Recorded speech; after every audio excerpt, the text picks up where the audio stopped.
अस्सलाम वालेकुम बॉस जी। वालेकुम सलाम। बॉस जी ਜ਼ਿਮੀਦਾਰ ਝੋਨੇ ਦੇ ਪਿੱਛੇ ਪਿਆ ਖੜਾ ਤੇ ਕੀ ਬਣਨਾ ਝੋਨੇ ਦਾ? ਇਹ ਨਾ ਮੈਨੂੰ ਬੜੀ ਸ਼ਰਮ ਆਉਂਦੀ ਪਈ ਇਹ ਗੱਲ ਕਰਦਿਆਂ। ਇਹ ਇਹਨਾਂ ਜ਼ਿਮੀਦਾਰਾਂ ਦੀ ਉੱਥੇ ਲੱਗਣਾ ਜਿੱਥੇ ਮੈਂ ਨਾਂ ਲੈਣਾ ਹੁੰਨਾ। ਇਹ ਉੱਥੇ ਲੱਗਣਾ ਤੇ ਫਿਰ ਇਹਨਾਂ ਹਟਣਾ ਹੈ। ਗੱਲ ਇਵੇਂ ਆ ਕਿ ਜਦੋਂ ਮੈਂ ਤੁਹਾਨੂੰ ਇਹ ਗੱਲ ਬੜੀ ਦਫਾ ਸਮਝਾ ਚੁੱਕਿਆ ਕਿ ਕਿਸੇ ਇੱਕ ਚੀਜ਼ ਦੇ ਪਿੱਛੇ ਨਾ ਪਿਆ ਕਰੋ। ਇਹਦੀ ਦੇਸੀ ਇੱਕ ਮਿਸਾਲ ਹੈ ਕਿ ਅੱਡੀਆਂ ਚੁੱਕ ਕੇ ਫਾਇਆ ਨਹੀਂ ਲਈਦਾ ਹੁੰਦਾ।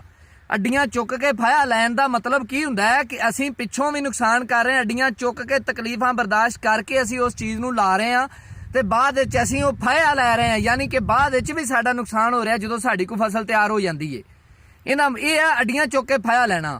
ਹੁਣ ਗੱਲ ਇਵੇਂ ਆ ਵੀ ਜਿੰਨੀ ਜ਼ਿਆਦਾ ਆਵਾਮ ਇਸ ਮੁੰਜੀ ਦੇ ਪਿੱਛੇ ਲੱਗ ਗਈ ਏ, ਤੁਸੀਂ ਕੀ ਸਮਝਦੇ ਕਿ ਸਾਡੀ ਇਸ ਹਕੂਮਤ ਦੀ ਜਾਂ ਕਿਸੇ ਵੀ ਹੋਰ ਹਕੂਮਤ ਦੀ ਇਹ ਕਿਹੜਾ ਅੱਜ ਆ ਗਈ ਹੈ ਇੰਨੀ ਔਕਾਤ ਹੈਗੀ ਹੈ ਕਿ ਤੁਹਾਡੀ ਇਸ ਮੁਲਕ ਦੀ ਫਸਲ ਨੂੰ ਸੰਭਾਲ ਸਕਣ?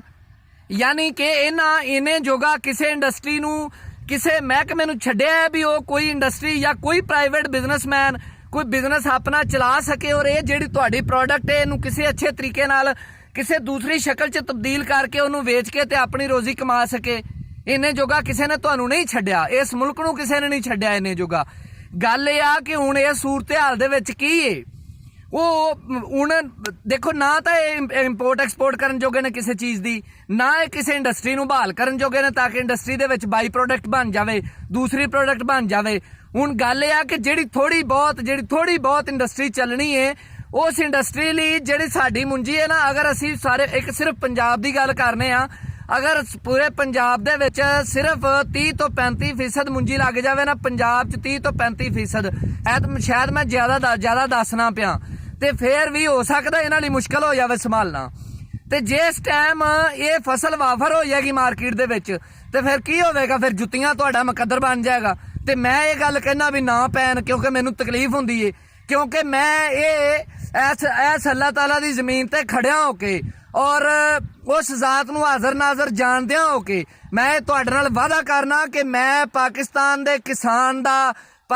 ਦੇ ਕਿਸਾਨ ਲਈ ਆਪਣੀ, ਅੱਜ ਮੇਰੀ 35 ਸਾਲ ਏਜ ਏ, ਇਸ ਤੋਂ ਬਾਅਦ ਜਿਹੜੀ ਮੇਰੀ ਜਿੰਨੀ ਉਮਰ ਏ ਉਹ 6 ਮਹੀਨੇ ਹੋਵੇ ਜਾਂ 10 ਸਾਲ ਹੋਵੇ, ਮੈਂ ਪਾਕਿਸਤਾਨ ਦੇ ਇਸ ਕਿਸਾਨ ਦੀ ਬਿਹਤਰੀ ਲਈ ਆਪਣੀ ਜ਼ਿੰਦਗੀ ਨੂੰ ਵਕਫ ਕਰ ਦਿੱਤਾ ਹੈ। ਅੱਗੇ ਮੇਰਾ ਅੱਲਾ ਵਾਰਿਸ ਹੈ ਕਿ ਉਹਦੇ ਵਿੱਚ ਮੈਨੂੰ ਕਿੱਥੋਂ ਤੱਕ ਕਾਮਯਾਬੀ ਹੋਵੇਗੀ ਤੇ ਕੀ ਹੋਵੇਗਾ।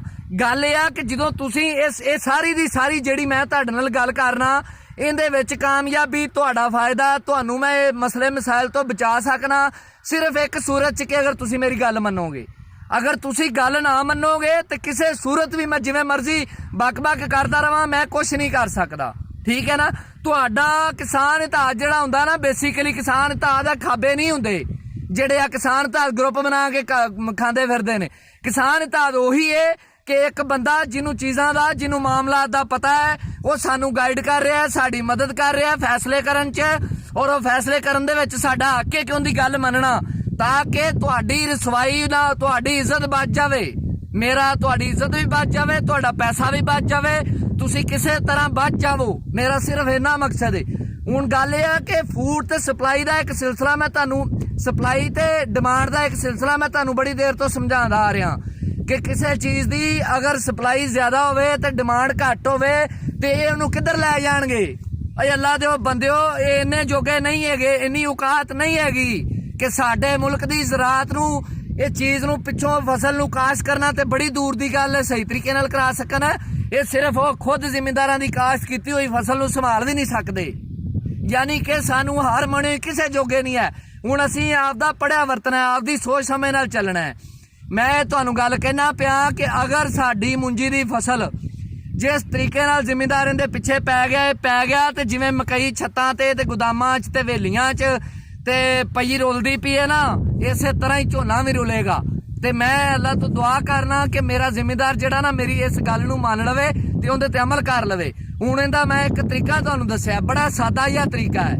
ਸਿਰਫ ਉਸ ਜਗ੍ਹਾ ਤੇ ਮੁੰਜੀ ਕਾਸ਼ਤ ਕਰੋ ਜਿਹੜੀ ਜਗ੍ਹਾ ਤੇ ਤੁਹਾਡੀ ਨਾ ਤੇ ਪਾਣੀ ਦੇ ਅਖਰਾਜਾਤ ਵਧਣ ਤੇ ਤੁਸੀਂ ਆਸਾਨੀ ਨਾਲ ਫਸਲ ਨੂੰ ਤਿਆਰ ਕਰ ਸਕੋ, ਔਰ ਦੂਸਰੀ ਜਿਹੜੀਆਂ ਜਗ੍ਹਾ ਨੇ ਉਹਦੇ ਵਿੱਚ ਮਕਈ ਦੀ ਆਪਸ਼ਨ ਲੈ ਕੇ ਜਾਓ। ਮਕਈ ਹੈ, ਮੈਂ ਅਸੀਂ ਸਾਰੀ ਮਕਈ ਲਾਈ ਏ, ਅਸੀਂ ਮੁੰਜੀ ਦੀ ਆਪਸ਼ਨ ਨਾਲ ਜਾਣਾ ਸੀ ਲੇਕਿਨ ਹੁਣ ਨਹੀਂ ਜਾਣਾ। ਮੈਂ ਤੁਹਾਨੂੰ ਆਪਣੀ ਜ਼ਾਤੀ ਗੱਲ ਦੱਸ ਰਿਹਾ। ਗੱਲ ਇਹ ਆ ਕਿ ਤੁਸੀਂ ਇਸ ਮੁੰਜੀ ਦੀ ਜਿਹੜੀ ਫਸਲ ਹੈ ਇਹਨੂੰ ਮੁਨਾਸਿਬ ਮਿਕਦਾਰ ਚ ਲਾਣਾ ਹੈ। ਦੂਸਰੀ ਆਪਸ਼ਨ ਤੇ ਤੁਸੀਂ ਮਕਈ ਨੂੰ ਲੈ ਕੇ ਜਾਣਾ ਹੈ। ਤੀਸਰੀ ਆਪਸ਼ਨ ਤੇ ਜਿਹੜੇ ਇਲਾਕਿਆਂ 'ਚ ਮਕਈ ਨਹੀਂ ਕਾਸ਼ਤ ਹੋ ਸਕਦੀ ਉਸ ਜਗ੍ਹਾ ਤੇ ਤੁਸੀਂ ਤਿਲੀ ਨੂੰ ਲੈ ਕੇ ਜਾਣਾ ਹੈ। ਇਹ ਸਾਡੇ ਕੋਲ ਮੇਨ 3 ਫਸਲਾਂ ਹੈ ਨੇ ਔਰ ਅਗਰ ਅਸੀਂ ਇਹ ਤਿੰਨੋਂ ਹੀ ਫਸਲਾਂ ਇੱਕ ਮੁਨਾਸਬ ਤਰੀਕੇ ਨਾਲ ਮੁਨਾਸਬ ਤਨਾਸਬ ਨਾਲ ਕਾਸ਼ਤ ਕਰਾਂਗੇ ਤੇ ਸਾਡੀਆਂ ਤਿੰਨੋਂ ਫਸਲਾਂ ਹੀ ਇੱਜ਼ਤ ਹਿਆ ਨਾਲ ਵਿਕਣਗੀਆਂ। ਇਹ ਮੈਂ ਗੱਲ ਤੁਹਾਨੂੰ ਅੱਗੇ ਬੜੀ ਦਫਾ ਸਮਝਾਈ ਹੈ। ਜਦੋਂ ਤੁਸੀਂ ਇੱਕ ਚੀਜ਼ ਦੇ ਬੀਜ ਦੇ ਪਿੱਛੇ ਪੈਂਦੇ ਜੇ ਫਿਰ ਇਹ ਜਿਹੜੀ ਬਲੈਕ ਮਾਫੀਆ ਹੈ ਨਾ, ਜਿਹੜੀ ਬਲੈਕ ਮਾਫੀਆ ਤੇ 2 ਨੰਬਰ ਮਾਫੀਆ, ਇਹ ਫਿਰ ਉਸ ਗੱਲ ਤੋਂ ਫਾਇਦਾ ਚੁੱਕਦੀ ਏ। ਤੇ ਮੈਂ ਥੱਕ ਗਿਆ ਇਸ ਗੱਲ ਦੇ ਉੱਤੇ ਕੰਟਰੋਲ ਕਰਦਾ ਕਿਸੇ ਹੱਦ ਤੱਕ ਕਾਮਯਾਬ ਹੋਏ ਆ। ਤੁਸੀਂ ਵੀ ਕਾਫੀ ਸਾਥ ਦਿੱਤਾ ਲੇਕਿਨ ਇੰਨੇ ਕੁ ਸਾਥ ਦੀ ਵੀ ਨਹੀਂ ਗੱਲ ਹੈ। ਤੁਸੀਂ ਸਿਰਫ ਆਪਦੀ ਜਗ੍ਹਾ ਤੇ ਜਿੱਥੇ ਆਈ ਹੈ ਜਿਹੜੀ ਮੈਂ ਗੱਲ ਕਰ ਰਿਹਾ ਉਹਦੇ ਤੇ ਅਮਲ ਕਰੋ। ਤੁਹਾਡਾ ਸਾਥ ਇੰਨਾ ਹੀ ਹੈ ਬਸ, और किसी चीज़ का कोई साथ नहीं है। और यही किसान इतिहाद है। किसान इतिहाद के बारे बड़े लोग कहते हैं, मैं उन्होंने किसी दिन स्पैशल किसान इतिहाद क्यों नहीं बनाना उनकी मैं एक स्पैशल तुहानू रीजन दसांगा, सारा समझावांगा। हुण गल ये आ कि तुसी बंदे बनो अपनी जमीन का वो हिस्सा जिथे आसानी नाल पक्की जमीन है, आसानी नाल मुंजी काश्त हो सकती है, उत्थे मुंजी काश्त करो। वो जमीन का हिस्सा जिथे मकई काश्त हो सकती है उत्थे मकई काश्त करो। वो जमीन का हिस्सा जिथे तिली काश्त आसानी नाल हो सकती उत्थे तिली काश्त करो। और जेड़े लोग इन्हां फसलों तो इलावा सब्जियां दे विच कारीगरी रखते हैं या फन रखते हैं या नहीं भी रखते, तुहाडे आपदे इलाकिਆਂ ਦੇ ਵਿੱਚ हमसाए कई फार्मर ऐसे होंदे ने जिहड़ा तजर्बा रखते होंदे ने, ਉਹਨਾਂ ਨੂੰ ਮਿਲੋ, ਉਹਨਾਂ ਨਾਲ ਮਸ਼ਵਰਾ ਕਰੋ। ਮਹਿਕਮਾ ਜ਼ਰਾਅਤ ਤੁਹਾਨੂੰ ਕੁਛ ਨਹੀਂ ਦੇ ਸਕਦਾ। ਇਹਨਾਂ ਨੂੰ ਬਿਲਕੁਲ ਕੋਈ ਪਤਾ ਨਹੀਂ ਹੈਗਾ। ਇਹਨਾਂ ਨੂੰ ਸਿਰਫ ਇੰਨਾ ਪਤਾ ਹੈ ਕਿ ਅਸੀਂ ਲੁੱਟ ਮਾਰ ਕਿਵੇਂ ਕਰਨੀ ਹੈ। ਤੇ ਉਹ ਜੇ ਤੁਸੀਂ ਉਹਨਾਂ ਦੀ ਲੁੱਟ ਮਾਰ ਦਾ ਹਿੱਸਾ ਬਣੋਗੇ, ਇਹਨਾਂ ਦੀ ਗੱਲ ਮੰਨੋਗੇ ਜਾਂ ਇਹਨਾਂ ਦੀਆਂ ਗੱਲਾਂ ਸੁਣੋਗੇ ਤੇ ਤੁਹਾਡੀ ਤਬਾਹੀ ਦਾ ਮੰਜ਼ਰ 70 ਸਾਲਾਂ ਤੋਂ ਪੇਸ਼ ਹੁੰਦਾ ਆ ਰਿਹਾ ਹੈ ਤੇ ਅੱਗੇ ਵੀ ਨਹੀਂ ਇਹਨਾਂ ਕਿਸੇ ਜਗ੍ਹਾ ਤੇ ਕੋਈ ਕਰ ਸਕਣਾ। ਤੇ ਇਸ ਲਈ ਇੱਕ ਮੁਨਾਸਬ ਤਰੀਕੇ ਨਾਲ ਮੁਨਾਸਬ ਰੇਸ਼ੋ ਨਾਲ ਫਸਲ ਕਾਸ਼ਤ ਕਰੋ। ਝੋਨੇ ਦੀ ਜਾਨ ਛੱਡ ਦਿਓ, ਨਹੀਂ ਤਾਂ ਉੱਥੇ ਬੂਟਾ ਉੱਗੇਗਾ ਜਿੱਥੇ ਤੁਸੀਂ ਸੋਚਿਆ ਨਹੀਂ ਹੋਣਾ ਤੇ ਫਿਰ ਤੁਸੀਂ ਹੱਥ ਲਾ ਕੇ ਵੇਖਣਾ ਹੈ। ਪੰਜਾਬੀ ਦੀ ਮਿਸਾਲ ਹੈ।